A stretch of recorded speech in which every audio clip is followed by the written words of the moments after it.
ট্রেনে বসে বাড়ির মতো মুড়ি মাখা। কি ভাবছো? ট্রেনে আবার মুড়ি? হ্যাঁ, আমরা ট্রেনেও মুড়ি খাই। যখন আমরা ব্যাঙ্গালোর থেকে বাড়ি আসি তখন ট্রেনে কিছু কিছু কাজ আমরা করি যেটা হাস্যকর, কিন্তু বেশ মজাও লাগে। তাও দেখো, আমি আর সুনিতা সেদিন দুজন ছিলাম ট্রেনে।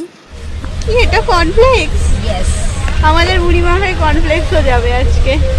আমরা দুধ দিয়ে কেন, আমরা মুড়ির সাথে কর্নফ্লেক্স খাই। একেই বলে বাঙালি। নে এটা খেয়েছে। লুচি তরকারি এগুলো তো আমরা প্রায় খেয়ে থাকি, তবে ট্রেনে যেন কিছুই ভালো লাগে না।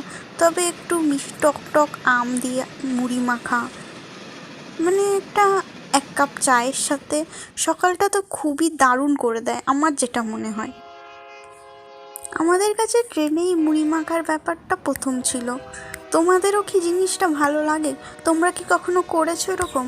যদি করে থাকো তাহলে আমাকে কমেন্ট করো যে কে কে কোথায় গিয়েছিলে বন্ধুদের সাথে, তখন তোমরা এরকম মুড়ি মাখা খেয়েছো আর ট্রেনে এরকম দুলন্তভাবে।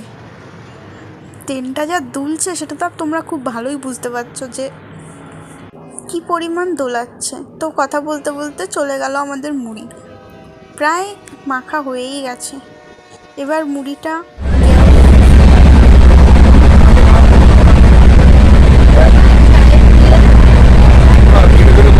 বলতে বলতে 2 কাপ চা নিয়ে নিই। চা কাকু কিন্তু ভালোই বুঝে গেছে যে আমরা ভিডিও করছি, তাই জিজ্ঞাসা করলো।